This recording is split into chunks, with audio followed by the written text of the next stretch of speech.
Hello dear students, welcome to K2 classes. We have started class 8th science 10th chapter sound. We have discussed a lot in this chapter. Now we are discussing about the audible and inaudible sounds. What are the audible and inaudible sounds? We know that we need a vibrating body for a production of sound. Can we hear the sound of all vibrating bodies? ठीक है, हमें कोई भी sound को सुनने के लिए क्या चाहिए होता है? प्रोडक्शन ऑफ साउंड के लिए क्या चाहिए होता है? वाइब्रेटिंग बॉडीज चाहिए होती है, यानी कि अगर कोई चीज़ वाइब्रेट कर रही है तभी हमें साउंड क्या होता है, सुनाई देता है.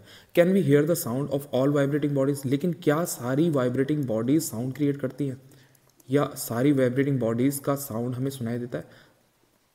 ठीक है, साउंड हमें सुनाई देता है. तो वाइब्रेटिंग बॉडीज तो साउंड क्रिएट करती है, लेकिन सारे साउंड हम सुन पाते हैं या नहीं सुन पाते हैं, इसको हम समझेंगे. The fact is that the sound of frequencies less than about 20 vibration पर सेकेंड. ठीक है, फैक्ट ये कहता है कि जो साउंड ऑफ फ्रिक्वेंसी है अगर वो 20 वाइब्रेशन पर सेकेंड है तो can not be detected by the human ear. ठीक है, कितना? अगर जो साउंड की फ्रिक्वेंसी है वो लेस देन है 20 वाइब्रेशंस पर सेकेंड. अगर वो 20 वाइब्रेशन पर सेकेंड से कम है, यानी कि 19 या 18 या 17 वाइब्रेशंस है, तो वो क्या नहीं है, ह्यूमन को, ईयर को नहीं सुनाई दे सकती है. यानी कि 20 वाइब्रेशन पर सेकंड से कम की अगर वाइब्रेशंस हैं तो वो ह्यूमन ईयर को नहीं सुनाई दे सकते हैं. ठीक है, तो हमने बात की थी कि वाइब्रेशंस कहाँ तक सुनाई दे सकते हैं, तो हमने कहा कि 20 वाइब्रेशंस पर सेकंड से नीचे के वाइब्रेशंस ह्यूमंस को नहीं सुनाई दे सकते हैं. Such sounds are called inaudible sound. इस तरह के साउंड्स को क्या कहते हैं? इनऑडिबल साउंड्स कहते हैं. ठीक है, on the other side sounds of frequencies higher than about 20,000 vibrations per second. और इसके अलावा दूसरी साइड अगर हम बात करें तो 20,000 फ्रीक्वेंसीज यानी कि 20,000 वाइब्रेशंस इन सेकेंड, वाइब्रेशन पर सेकेंड भी हमको इससे ऊपर का, जो इससे ऊपर का होगा, यानी कि इससे ऊपर के जो वाइब्रेशंस होंगे वो भी हमें नहीं सुनाई देते हैं. ठीक है, 20 किलोहर्ट्ज. ठीक है, और ऑल्सो, ठीक है, हर्ट्ज क्या है? वाइब्रेशन को मेज़र करने का क्या है? यूनिट है. ठीक है, तो 20 हर्ट्ज से लेकर 20,000 हर्ट्ज के बीच में ही हम क्या सुन पाते हैं? ये सारे साउंड सुन पाते हैं. 20 हर्ट्ज से लेकर 20,000 हर्ट्ज के बीच के. ठीक है, हर्ट्ज के बीच के. ठीक है, इसके बाद thus for human ear the range of audible frequencies is roughly from 20 to 20,000 hertz. ठीक है, इसके बाद some animals can hear sounds of frequencies higher than 20,000 hertz. dogs have the ability the. ठीक है, तो कुछ एनिमल्स ऐसे होते हैं जो 20,000 हर्ट्ज से ऊपर की फ्रिक्वेंसीज को भी सुन सकते हैं. जैसे डॉग्स है, तो डॉग्स के अंदर ये एबिलिटी होती है. The police use high frequency whistle which dogs can hear but humans can not. ठीक है, जो पुलिस होते हैं, पुलिस के पास जो डॉग्स होते हैं उनके लिए वो क्या करते हैं? हाई फ्रिक्वेंसी विसल्स का यूज़ करते हैं जो ह्यूमंस नहीं सुन पाते. ठीक है, the ultrasound equipment familiar to us for investigating and tracking many medical problems works at frequencies higher than 20,000 hertz. ठीक है, कई तरह के अल्ट्रासाउंड इक्विपमेंट्स होते हैं, जो आपके पेट वगैरह का अल्ट्रासाउंड होता है उसमें, और कई तरह के ऐसे मेडिसिनल एपरेटस होते हैं जिनमें क्या करते हैं? 20,000 हर्ट्ज से ज़्यादा की क्या करते हैं? साउंड क्रिएट करते हैं, जो वाइब्रेशन क्रिएट करते हैं. ठीक है, अब नॉइज़ एंड म्यूज़िक के बारे में हम समझेंगे कि नॉइज़ और म्यूज़िक किसे कहते हैं. We heard different types of sounds around us. हम अपने आसपास कई तरह के डिफरेंट साउंड्स को सुनते हैं. Is the sound always pleasing? क्या सारी साउंड प्लीजिंग होती है, यानी कि अच्छी लगती हैं सुनने में? Does a sound sometimes cause discomfort to you? या फिर कुछ साउंड्स ऐसी भी होती हैं जो आपको अच्छी नहीं लगती है, डिस्कम्फर्ट करती हैं आपको. Some sounds are pleasant to the ear whereas some are not. कुछ साउंड्स क्या होती हैं? प्लीजेंट होती हैं, हमारे लिए अच्छी होती हैं, और कुछ साउंड नहीं होती है. Suppose construction work is going on in your neighbourhood. मान लिया आपके आसपास कोई कंस्ट्रक्शन हो रहा है, काम चल रहा है, घर का बनाने का काम चल रहा है. Are the sounds coming from the construction site pleasing? क्या जो कंस्ट्रक्शन साइट से जो साउंड्स आ रही हैं वो अच्छी हैं, वो सुनने में अच्छी लग रही हैं आपको? नहीं. Do you enjoy the sounds produce by horns of buses and trucks? या आपको जो ट्रैफिक की जो साउंड्स है बसेज और ट्रक्स की वो अच्छी लगती है? नहीं लगती हैं. Such unpleasant sounds are called noise. तो इस तरह के अनप्लीजेंट साउंड्स जो क्या है, ऐसे साउंड्स जो आपको अच्छे नहीं लग रहे हैं, जो प्लीजेंट नहीं है, अनप्लीजेंट हैं, उनको हम क्या कहते हैं? नॉइज कहते हैं. ठीक है, in a classroom if all the students speak together what would the sound produce be called? ठीक है, अगर क्लासरूम में बहुत सारे बच्चे आपस में बातें कर रहे हैं, जोर जोर से बातें कर रहे हैं, तो वो टीचर के लिए क्या है? वो सारी आवाज़ अनप्लीजेंट है। तो टीचर क्या कहता है, डोंट मेक अ नॉइज, यानी कि शोर मत करो। तो शोर क्या हो गया, जो अनप्लीजेंट साउंड हो रही है उसे शोर कह रहे हैं या नॉइज कह रहे हैं, ठीक है। On the other hand your enjoy sound from musical instrument, ठीक है। और दूसरी तरफ आप क्या कर रहे हो, कुछ म्यूजिकल इंस्ट्रूमेंट्स हैं जिनके आप साउंड को क्या कर रहे हैं, इन्जॉय कर रहे हो, अच्छी आवाज़ें लग रही है आपको, तो आप उसको क्या कह रहे हैं, वो म्यूजिक है।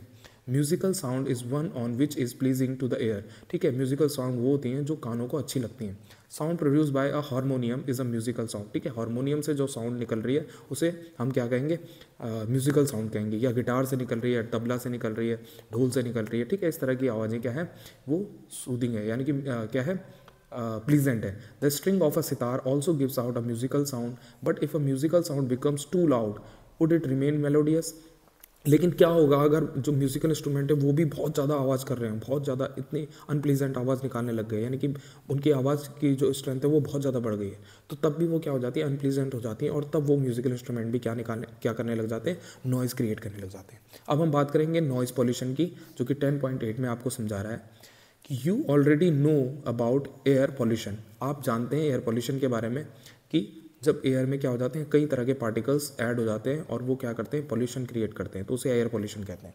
Presence of unwanted gases and particles in air is called air pollution, ठीक है। अनवांटेड गैसेज और पार्टिकल्स जो होते हैं वो एयर में मिल जाते हैं, इसे क्या कहते हैं, एयर पॉल्यूशन कहते हैं। इसी तरह से सिमिलरली प्रेजेंस ऑफ एक्सेसिव और unwanted sound in the environment is called noise pollution. इसी तरह से जो हमारा एनवायरनमेंट है उसमें अनवांटेड साउंड्स या अनप्लीजेंट साउंड्स की जो क्या होती है, बहुत सारे अनप्लीजेंट से अनवांटेड साउंड्स जो एक्सेसिव ग्रोथ हो जाती है, उनकी एक्सेसिव एनवायरनमेंट में हो जाते हैं, बहुत सारे हो जाते हैं कि अनप्लीजेंट साउंड्स क्रिएट हो रही है, तो उसे नॉइज पॉल्यूशन कहते हैं। यानी कि एक जगह पे आप क्या है, फेयर हो रहा है और फेयर पे डिफरेंट डिफरेंट तरह की साउंड्स हो रही हैं, तो वो नॉइज़ है, ठीक है।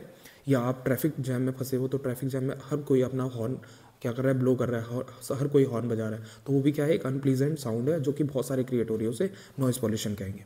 Can you list some sources of noise pollution, बिल्कुल। ट्रैफिक हो गया, ठीक है, इंडस्ट्रीज़ हो गई, या कोई फेयर ग्राउंड हो गया जिसमें फेयर हो रहा है, ठीक है, मेला हो रहा है। Major causes of noise pollution are sounds of vehicles, explosion including bursting of crackers, machines, loud speaker etcetera, ठीक है। जो नॉइज पोल्यूशन के जो मेन क्या है, मेजर कॉजेज हैं वो क्या है, एक्सप्लोजन है, यानी कि जो फायर क्रैकर्स को बर्स्ट करते हैं, व्हीकल्स हैं, बहुत सारे व्हीकल से आवाज़ें आती हैं, मशीन्स हो गई, लाउड स्पीकर्स हो गए, ठीक है। What sources in the home may led to noise, ठीक है। हमारे घरों में भी ऐसे कई तरह के सोर्सेज हैं जो नॉइज़ क्रिएट करते हैं। Television and transistor radio at high volumes, some kitchen appliances, desert cooler, air conditions, all contribute to noise pollution. इस तरह के जितने भी ऑपरेटर्स हैं, television, transistor, high volume music systems, ये सब क्या है, ये सब नॉइज़ पॉल्यूशन क्रिएट करते हैं। इसके बाद हम बात करेंगे what are harms of noise pollution, क्या हार्म्स है नॉइज पॉल्यूशन के। Do you know that presence of excessive noise in the surrounding may cause many health related problems. जो भी नॉइज पॉल्यूशन है वो हमारी बॉडी में कई तरह के हेल्थ रिलेटेड इश्यूज़ कर लेता है, ठीक है।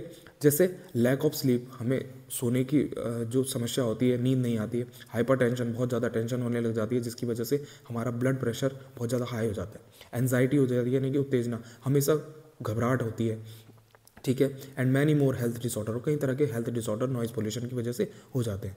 मे be caused by noise pollution. A person who is expose to a loud sound continuously may get temporary और even permanent impairment of hearing, ठीक है। ऐसा पर्सन जो बहुत ज़्यादा क्या है, लाउड साउंड के बीच में उस पर आई है, यानी कि लाउड साउंड के बीच में वो रहा है, तो उसके लाउड साउंड की वजह से उसके कानों में प्रॉब्लम हो सकती है, यानी कि वो आधा कुछ हद तक डेफ हो सकता है या पूरी तरह से डेफ हो सकता है, ठीक है।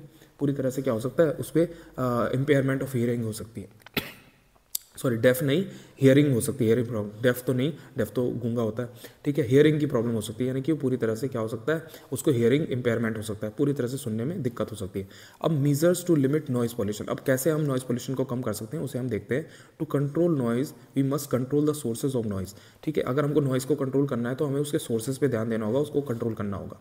How can this be achieved, और ये कैसे हो सकता है। For this silencing devices must be installed in aircraft engines, transport vehicles, industries, machines and home appliances. हम क्या कर सकते हैं, जो भी नॉइज़ क्रिएट कर रहे हैं उन पर साइलेंसर का यूज़ कर सकते हैं, साइलेंसिंग डिवाइसेस का यूज़ कर सकते हैं जिनकी वजह से उनकी आवाज़ें कम हो जाए।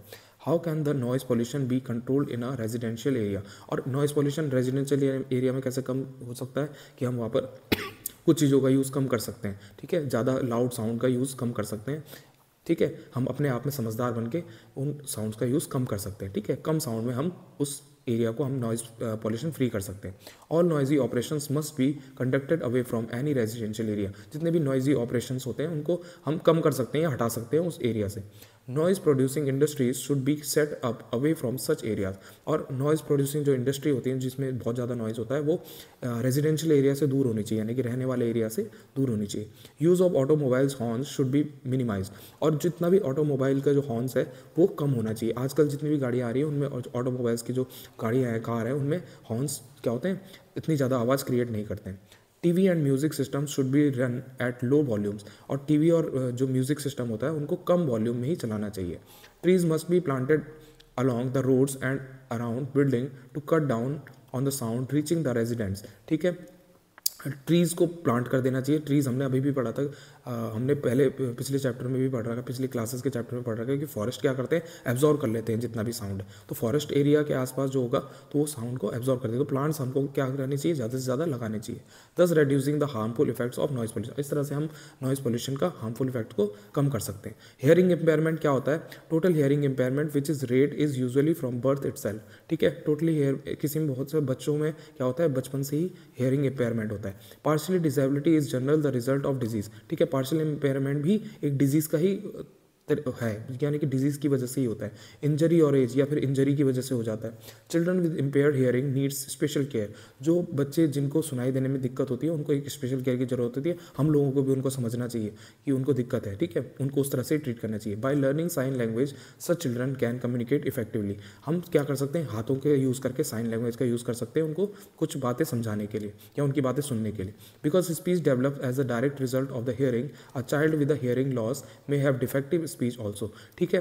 अब जो बच्चे क्या होते हैं, सुनने में दिक्कत होती है, उन्हें क्या होता है, बोलने में भी कई बार उनको अपनी बात समझाने में भी दिक्कत हो जाती है, क्योंकि जो सुन सकता है अच्छा वही बोल भी सकता है, तो उनको भी कई सारी दिक्कतें होती हैं। Technologies device for the hearing impaired have made in possible for such person to improve their quality to life, ठीक है, ऐसे कुछ टेक्नोलॉजीज हैं, डिवाइसेज हैं जिनका यूज़ करके उनकी लाइफ को थोड़ा आसान बनाया जा सकता है।